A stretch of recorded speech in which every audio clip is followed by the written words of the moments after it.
Assalamu alaikum, welcome back to physics class. I'm Mirza, your physics instructor from tutorial.pk, and now we are going to start our next chapter, that is electrostatics. तो आए start करते हैं।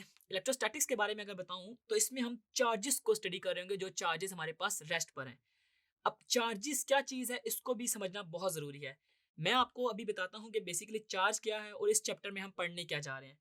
तो charge एक intrinsic property of a matter है, यानी कि इसकी बाय बॉर्न एक प्रॉपर्टी है। जिस तरह हर मैटर की कोई ना कोई प्रॉपर्टी होती है, तो उसमें एक प्रॉपर्टी का नाम हमारे पास चार्ज भी है।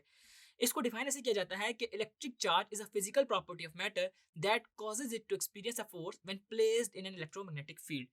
कि इसको अगर हम किसी भी इलेक्ट्रोमैग्नेटिक फील्ड के अंदर रखें तो इसके ऊपर कोई ना कोई इलेक्ट्रिक फोर्स लग रही होगी, वही हमारे पास चार्ज कहलाता है। चार्जेस की डिफरेंट टाइप्स होती हैं। इस चैप्टर में हम डिटेल में चार्जेस को स्टडी करेंगे और चार्जेस को किस तरह प्रोड्यूस किया जाता है और उनको डिटेक्ट वगैरह कैसे किया जाता है, सारे का सारा हम इसको डिटेल में पढ़ेंगे। इसके अलावा हम इसके अंदर इलेक्ट्रिक फोर्स, इलेक्ट्रिक फील्ड और इलेक्ट्रिक पोटेंशियल को काफी डिटेल में इस चैप्टर में देख रहे होंगे। इसके अलावा हम यूजेस ऑफ इलेक्ट्रोस्टैटिक्स या फिर safely measure of static electricity को भी हम देख रहे होंगे। तो आए स्टार्ट करते हैं सबसे पहले प्रोडक्शन ऑफ इलेक्ट्रिक चार्जेस से। प्रोडक्शन ऑफ इलेक्ट्रिक चार्जेस में आपके पास दो एक्टिविटीज आपकी बुक में गिवन है, एक्टिविटी 13.1 और दूसरी एक्टिविटी 13.2।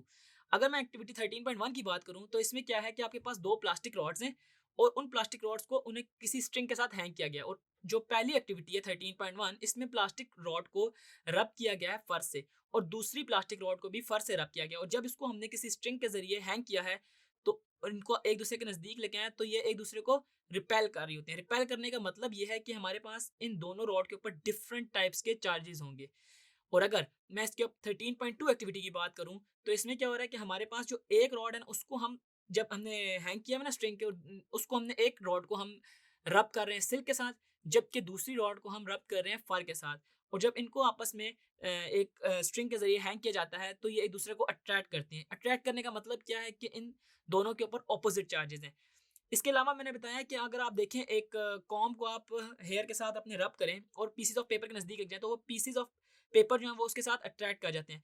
उसकी वजह यही होती है कि हम उसके ऊपर ना चार्जेस को प्रोड्यूस कर रहे होते हैं। चार्जेस प्रोड्यूस कैसे होते हैं? बाय यूजिंग रबिंग, यानी कि वो फ्रिक्शन हम प्रोड्यूस करवाते हैं जिसकी वजह से हमारे पास चार्जेस प्रोड्यूस हो रहे होते हैं। आपने देखा हमने कैसे इसकी दो एक्टिविटीज देखी।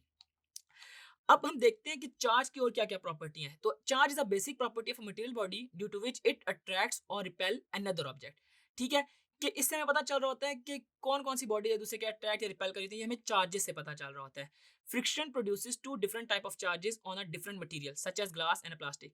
जो फ्रिक्शन है ना, वही प्रोड्यूस करते हैं चार्जेस को। जिस तरह हमने देखा कि हम कॉम को अपने हेयर के साथ रब करें या फिर हम प्लास्टिक रॉड को रब करें फर के साथ या फिर सिल्क के साथ, तो उनके ऊपर चार्जेस आ रहे होते हैं।